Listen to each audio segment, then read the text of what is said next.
Indo agora para o nosso encerramento, queria que tu comentasse, fizesse um encerramento pra gente. Qual é o Red Pill, qual é a mensagem que fica mais forte pra ti do Clube da Luta?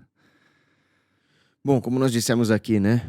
O Clube da Luta mostra uma sociedade desesperada por um transcendente porque ele foi tirado. E ele busca recuperar esse transcendente na forma de uma aventura, né? Onde o sujeito se sente homem. Tanto que a punição dos caras que traíam as regras do Clube da Luta não era morrer. Era cortar o saco do cara. É verdade. Castrar o cara. Então né? a castração é pior que a morte. Sim, a masculinidade. Aliás, a parte do esquema ali é abraçar a morte como o esquema deles, Redenção. Né? Como redenção. E, de certa forma, eles acabam tentando emular alguns aspectos do cristianismo. O sofrimento, a dor que eles colocam o negócio químico nas mãos, que lembra um pouco as chagas de Cristo na cruz ali. Sim. Né? A morte como redenção, essa ideia toda. Mas ausente dos elementos que realmente dariam uma transcendência, que seria uma reconstrução paulatina da sociedade, ao passo que eles tentam buscar uma destruição revolucionária de tudo aquilo que eles consideravam mal. E isso tudo acaba se miscuindo. Os policiais corruptos dentro das corporações que também pertenciam ao clube. No final, os dois abismos se encontram. O abismo das corporações e o abismo do terrorismo nihilista, fascista ali, se encontram. Então a Red Pill que fica é que não dá pra fazer esse tipo de processo revolucionário, destruidor, nihilista, nietzschiano. Não dá pra ser um super-homem nietzschiano, que eu vou me voltar contra todos os aspectos sociais e da realidade e me tornar um super-homem, porque ele acaba se tornando um lixo de homem.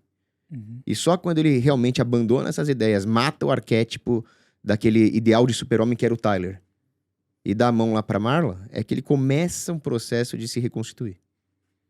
Muito forte, muito bom. Flávio? Eu concordo 102% aqui com o Cogos. Eu acho Raro que tem isso. pouco... É raro. É raro. Mas, né, não, nesse ponto, 102%, eu acho que o filme, ele tem uma mensagem... Aliás, uma coisa que a gente não comentou, né? Anti-autoajuda, que era a coisa que mais estava na moda, né? Na época que ele começa justamente tirando sarro da autoajuda. Porque a autoajuda é um filme de anti-ajuda, no final das Grupo contas. de tudo que é coisa tem lá, né? Isso. Você quer que todo mundo fale que você é maravilhoso, a gente vai te bater. E aí você vê a mensagem do mesmo. filme que ele repete, né? Acho que ele repete mais de uma vez, que ele fala assim, vocês são as bostas vivas do mundo. Essa frase, assim, pra mim, ela é muito definidora do mundo, né? Vocês são lixo, vocês nunca vão ser astros do rock, vocês nunca vão ser nada. Então, ó, tá aí, ó, 5 minutos pra vocês se arrebentarem. Ele tem uma mensagem muito específica, que me lembra o Olavo, nesse sentido, que o Olavo falou no Jardim das Aflições, falou assim, olha...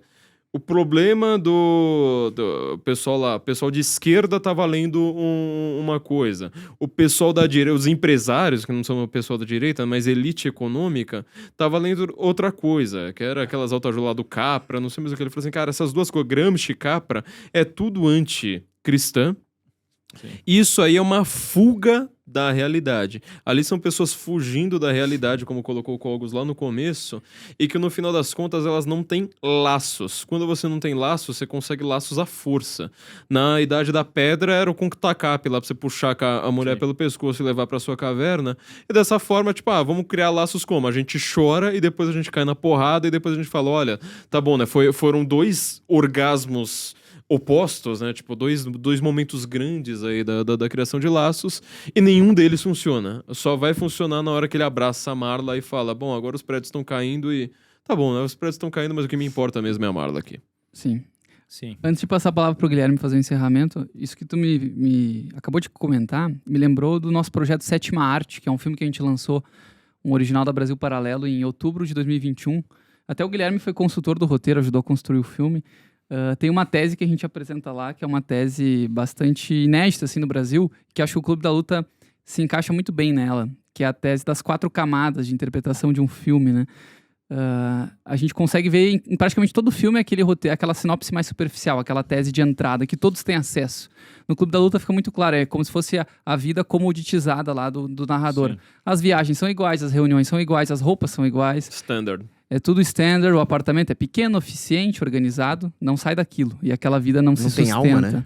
É uma vida sem alma. Agora... Niemeyer.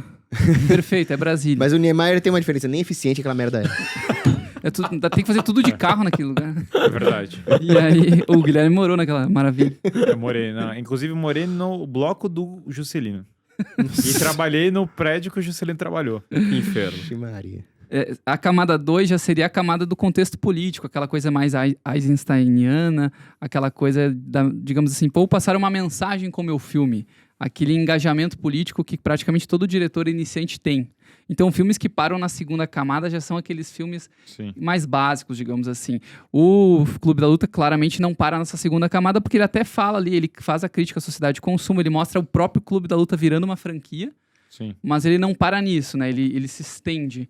Quando a gente olha a terceira camada, já é uma camada mais simbólica, a gente lembra do Campbell, lembra que ele fala que todo homem, na verdade, busca, né, na figura de um colega, de um amigo, de alguma pessoa próxima, um segundo pai. Então, de certa forma, o Tyler é uma referência a esse super-homem que o narrador não tem coragem de ser, ou gostaria de ser, ou não tem o ímpeto suficiente para isso. A gente percebe que aquela esquizofrenia dele, de certa forma, é uma automutilação, é uma autodestruição interna. Então, a gente percebe que aquele não é o caminho, por mais que ele tente acessar uma nova vida sendo o Tyler Durden.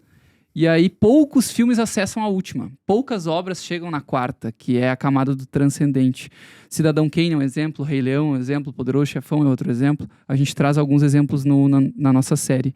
E talvez o Clube da Luta chegue nessa quarta camada, que é essa retomada do espírito masculino.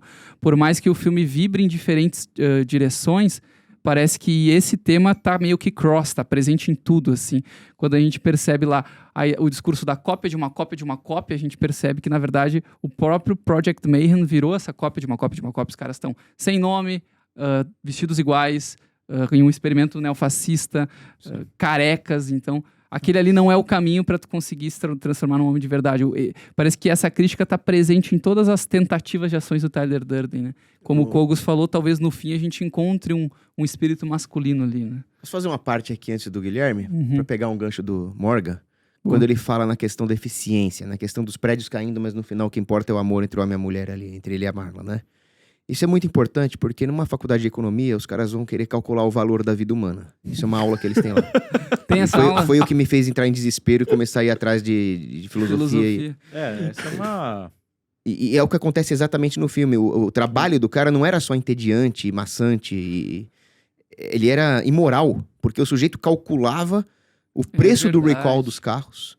Do seguro. Que eram carros que colocavam em risco a vida das pessoas, mas se o preço do recall fosse maior do que o que ele ia gastar nas ações judiciais, ele deixava os carros explodirem e as pessoas morrerem. Muito boa essa escolha de tema, né? E isso é muito importante, né? Porque no final, essa sociedade onde preços são mais importantes que valores, o materialismo, é uma sociedade de aparências. É uma sociedade onde até as coisas que poderiam ser levadas como a cultura são mercantilizadas, como a exposição do Victor Hugo das culturas do mundo ali em Paris, né? E no final das contas ele tenta demolir tudo isso e acaba levando valores perenes como dano colateral. Até que ele percebe o que ele está fazendo. O grande terrorismo dele não é destruir as corporações. É que ele está destruindo os próprios valores que poderia salvá-lo. Que não estão nas coisas, mas na relação interpessoal, em última instância, na relação dele com o transcendente. Eu só vou falar uma última coisa aqui. O filme é de 99. 99, pra quem não lembra, e eu fico impressionado de gente de 22 anos não viveu isso. Não viveu isso. Teve um bug do milênio. Então, quer dizer, naquele momento tava o boom, a famosa bolha das... A gente não chamava de Big Tech ainda, era .com na época, que era um monte de empresa, várias delas faliram, que elas valiam bilhões na bolsa e não lucravam um único centavo. Quando teve o bug do milênio, isso aí eu pesquisa na internet que eu não vou explicar aqui pra vocês. Mas o que aconteceu foi todo mundo migrando pro Vale do Silício, um êxodo urbano muito grande, né? Todo mundo indo pras grandes empresas, que elas eram... Matrix faz a mesma coisa, ou seja, você vai viver num cubículo, então a sua vida é uma vida standard, tal como no comunismo, tudo bem, você tem a riqueza, você tem um monte de coisa. E é uma riqueza entre aspas também, que você também vai ter um cubículo, um apartamento de 50 metros quadrados e tal. Mas uma vida completamente padronizada, e os filmes estão criticando isso aí também. É uma riqueza aparente, como aparente é a segurança das companhias aéreas, como aparente é o intelectualismo das elites intelectuais, tudo é aparente. Exato. Esse filme, pra mim, eu concordo com tudo que todos estão falando nas conclusões, o que... Aqui é conversa de comadre, entendeu? Chocante todo mundo concordar. Todo mundo concordando, alguma coisa tá errada aqui. Deve ter rolando uma grana aí embaixo da mesa. Mas eu acho que esse filme se tornou mais atual do que ele era na época, por incrível que pareça. Ele se tornou até brutalmente atual. Você assiste ele e você fala, caramba, Parece que como tá esse- piorando a situação. Exatamente, como esse diagnóstico ficou mais... Ele não teria sido feito em 2022, definitivamente. Ele é politicamente correto. Ninguém financiaria esse filme e o Brad Pitt provavelmente não participaria. Provavelmente não participaria. Ele é muito politicamente correto para 2022. Ele tem uma beleza nisso, porque ele subverte narrativas, como a gente falou. Ele quebra um pouco. O final dele, para mim, quebra muito da narrativa, muda a carga dele. O que eu diria é que a gente precisa desesperadamente de guerreiros, mas não adianta ser guerreiros que não sejam guerreiros cristãos. Essa é a minha posição sobre isso. Porque, sim, de fato a sociedade está ficando emasculada. De fato as pessoas ficaram mais fracas. De fato a sociedade de consumo é emasculante mesmo. Acho que isso é visível. Isso não é uma crítica ao capitalismo. Isso é só o fato. O consumo pelo consumo, ele é emasculante. Ele degenera as pessoas. Mas não adianta eu ser contra isso se eu não tiver valores definidos. Porque senão eu tô ou caindo no mesmo problema, ou tô alimentando essa máquina de autodestruição pessoal e social. Portanto, nós precisamos sim matar nós precisamos virar guerreiros, aprender a lutar. Eu acho que tem que tem que aprender a tocar soco, aguentar o sofrimento, tem que aprender a se desprender dos bens, mas em defesa de algo transcendente, em defesa, sim, com as mulheres, sim, com a família, sim, com uma sociedade que tenha valores transcendentes, não como uma autossatisfação nihilista. Por isso que eu acho que Nietzsche não é um caminho para a nossa reforma política, embora acerte alguns diagnósticos de maneira muito correta, muito pontual, tenha seus insights, mas não é o caminho. E eu acho que o filme, considerando que o livro termina com ele indo pro céu, e o filme termina com ele falando, realmente eu melhorei, mas por outro lado tive que matar o Tyler, eu acho que há uma alusão, pelo menos ao final, apesar do niilismo que acompanha o filme, apesar da loucura, não acho que é um filme depressivo, acho que é um filme que alute para um caminho melhor mesmo.